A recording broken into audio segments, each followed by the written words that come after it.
지금까지 배운 영유물권 중 지상권과 전세권, 그 다음에 이와 비슷한 성질을 가진 체코법상의 임대차라든가 이런 내용을 가지고 종합적으로 비교하면서 설명을 드리도록 하겠습니다.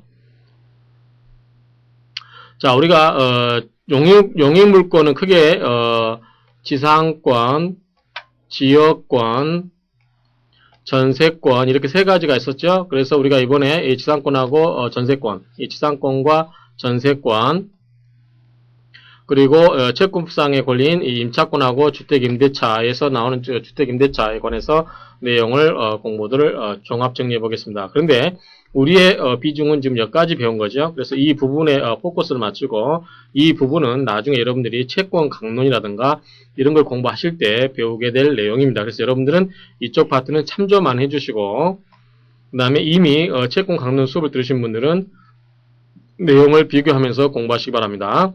자, 크게 지상권과 전세권은 물권입니다. 그 다음에 임차권이라든가 주택임대차 이거는 뭐냐면 채권입니다. 그렇죠? 그 다음에 객체는 뭡니까? 지상권은 토지에 대해서만 인정이 됐습니다. 건물에 대해서는 인정이 안 됐습니다. 근데 전세권은 토지와 건물에서 다 인정이 되고 그 다음에 임차권도 역시 동산이라든가 부동산 이런 거 다 인정이 됩니다. 그 다음에 주택임대차는 원칙적으로 주거용 건물, 아까 이야기했죠.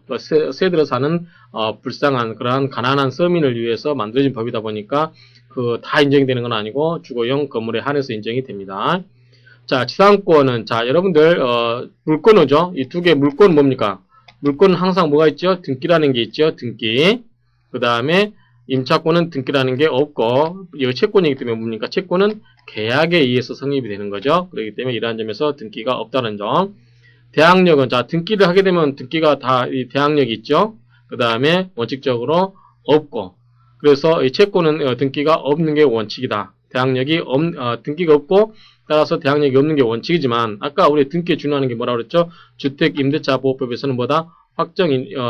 대항력으로서는 주택을 인도하고 그 다음에 준입신고 그래서 전입신고 주민등록상에 여러분들 기재를 하게 되면 그 다음 날부터 우선 대항력이 있고 그 다음에 우선 변제력은 확정일자 받을 때부터 있다라고 이야기를 했습니다. 자, 양도금지 특약. 양도금지 특약은 원칙적으로 채권은 계약이기 때문에 당사자 간의 의사가 중요하죠. 따라서 임대인의 동의가 굉장히 중요합니다. 그래서 임대인의 동의가 없으면 원칙적으로 되지 않는 게 원칙이나 물권은 뭡니까? 그 사람의 의사표시 플러스 뭐가 돼 있죠? 등기가 돼 있죠. 그래서 등기가 돼 있기 때문에 원칙적으로 자유롭게 양도할 수 있다라는 게 원칙적이다라고 이렇게 이해하시면 됩니다. 그래서 양도 금지를 특약을 했다 할지라도 그것은 무효다는 거. 그래서 양도라든가 임대, 담보의 제공이 자유스럽다라는 거. 그 다음에 전세권도 마찬가지 특약이 있을 때는 이것은 유연하다. 유연하지만 이거는 왜 그런 거 아니? 지상권은 뭐였죠? 기간이 길었죠. 30년, 15년 막 이랬었죠. 그렇기 때문에 기간이 길어서 당사자 간에 자유롭게 양도할 수 있는 것을 인정해 주는 게 원칙이지만 전세권은 뭡니까? 아까 최단 1년에서 최장 10년이죠. 그래서 비교적 이것을 제한하더라도 크게 문제될 건 없다라고 했습니다. 그 다음에 전세권도 전전세가 가능하다.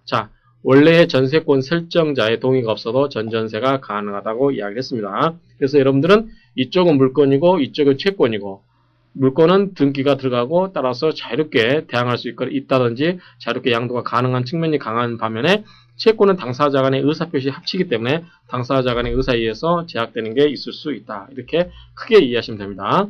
또 이것도 나누면 물권이고 채권이고 지상권은 최장 기간이 없었죠. 최단 기간만 있었죠. 30년, 15년, 5년. 그쵸? 수목이라든가 단단한 건축 자재로 진 건축물. 그 다음에 기간이 없을 때는 15년이라고 그랬죠. 그 다음에, 이거는 그 위에 간단한 것들, 이렇게 30년, 15년, 5년 인정이 됐지만, 전세권은 최장 기간이 있습니다. 최장 기간이 있고, 건물 전세는 최단 기간이 1년 있습니다. 토지 전세는 제한이 없고요. 그 다음에, 임차권, 주택임차권 역시 20년이라는 최장기가 있고, 그 다음에 최단기간은 이렇게 기간이 있습니다. 원칙적으로 이제 주택임대차법은 2년이라고 생각하시면 됩니다. 그 다음에 갱신 청구권. 갱신 청구권은, 지상권은 있죠. 그 다음에 전세권자는 없다라고 했습니다. 그 다음에 임대차에서는 토지 임대차서는 있지만 건물 임대차서는 없다. 주택 임대차도 없다. 그 다음에 묵시적 갱신은 자 여기서 갱신 청구권 인정되기 때문에 여기는 없지만 여기서는 다 있습니다.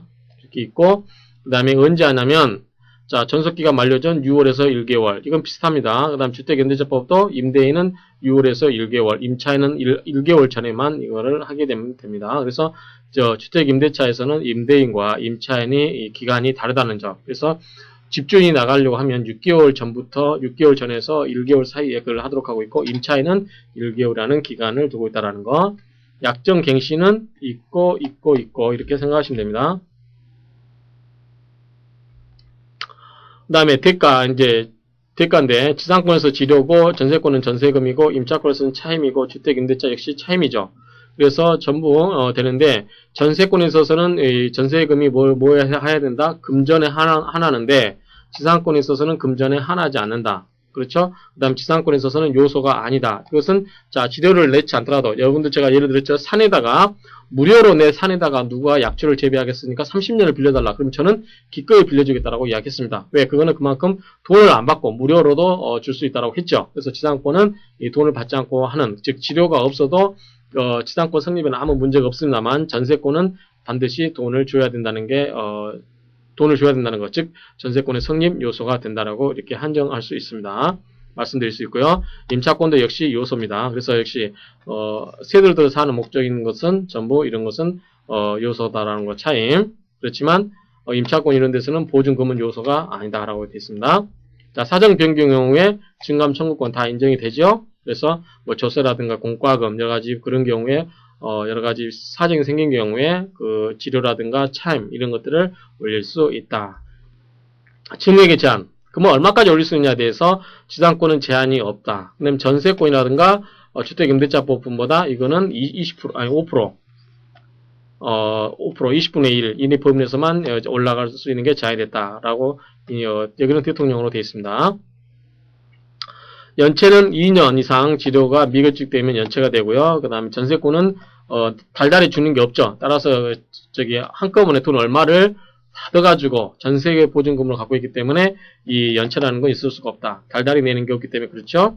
그 다음에 임차권은 차임은 이익이 액으로 해지가 가능하고 주택 임대차도 역시 이익액으로 해지가 가능하다라고 하는 거죠. 왜냐하면 이때 보증금을 내고 플러스 월세를 얼마씩 낼 수가 있잖아요.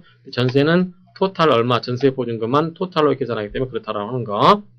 자, 그러면 살면서 그 유지 수선은 누구한테 그러한 의무가 있냐라고 했을 때 지상권자, 전세권자죠. 이거는 거기에 실제로 들어가서 토지를 사용하고 수익하면서 이익을 얻을 수 있는 사람이 있고 여기에 설정자들, 지상권 설정자하고 전세권 설정자는 뭐만 있다? 소극적 인용 의무만 있다라고 이야기했습니다. 그래서 지상권자라든가 전세권자가 사는데 불편함이 없도록 적극적으로 해줘야 될 의무는 없고 그 사람들이 알아서 하게끔 내버려둘 그러한 인용 의무만 있다라고 이렇게 이야기를 했습니다. 자, 임차권에서는 임대인죠. 그래서 채권에서는 집주인이 다 해죠. 예컨대 여러분들 저기 세대로 사는 사람의 싱크대가 고장이 났다. 아니면은 하수도가 고장이 났다. 또는 상수도가 고장이 났다. 이럴 때는 누가 돈을 낸다? 이럴 때는 집주인 낸다라고 이렇게 생각하시면 됩니다. 임대차라든가 이런 경우는.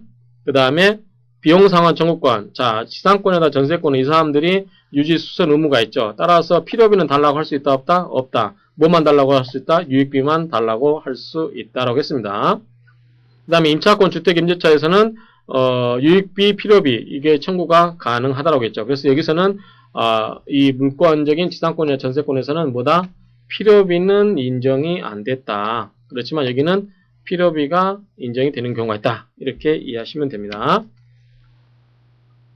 그 다음에 지상물매수 청구권. 자, 지상권자 이거 설정자 다 가능하죠. 전세권도 가능했습니다. 그 다음에 지상물은 아니겠죠. 지상물은 이제 부속물 있죠. 부속물 건물 전세권자 가능하고요. 자, 임차인은 토지 임차인만 가능하고 건물 공작물 임차권자는 부속물 매수청구권이 가능하다. 주택임대차법도 마찬가지고요. 그 다음에 영유권자 파산한 경우 이런 경우는 소멸 청구가 안 된다는 거. 그 다음에 해지 통고 사유가 되고 해지 통고 사유가 된다는 거. 왜냐하면 이런 경우는 달달이 얼마를 받을 수 있는 경우가 있죠. 따라서 그걸 못 받을 수 있는 가능성이 있지 않습니까? 쓰고 있는 즉 용익권자가 파산하게 되면 그렇지만 지상권자나 전세권자는 뭡니까? 이 사람들은 목돈으로 받고 있죠. 따라서 달달이 받는 게 없다라고 가정을 하시면 됩니다. 자, 우선 변제권.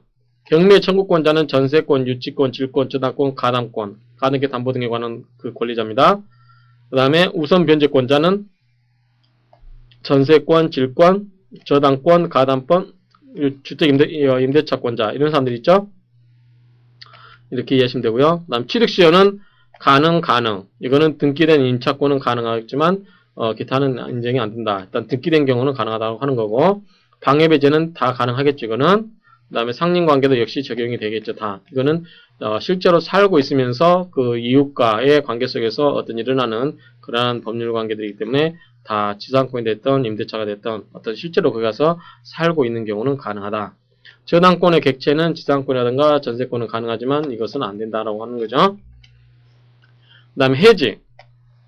자, 지상권, 전세권은 없고, 그 다음에 임차권은 파산 선고라든가 묵시적 갱신, 존속기간 약정, 해지권의 보류 이런 경우에 다 해지가 가능합니다. 전세권도 뭐 법정 갱신하는 게 있는데 그게 이제 해지가 그 존속기간이 없는 걸로 되죠. 그런 경우는 해지 통고가 가능하다고 이야기했습니다. 자, 지상권의 소멸 사유는 보면 토지가 매실됐다든지, 그 다음에 혼동, 소멸시효, 수용, 포기, 만료, 전속기간의 만료, 그 다음에 우선 저당권의 실행, 설정자의 소멸 청구 다 가능하다고 이야기했고요. 전세권도 전세권 설정자의 소멸 청구라든가 소멸 통고, 목적물의 멸실, 전세권의 포기, 약정 소멸 사유의 발생 이런 경우에 이것도 전세권의 소멸 사유가 된다고 할 수 있습니다. 임차권은 만료됐을 때, 해지 통고했을 때 차임액이 2기에 달할 때, 그 다음에 무단양도 전대 시 임대인이 해지가 가능하다라고 이렇게 이야기를 했습니다. 그래서 우리가 이 용익물권 중에서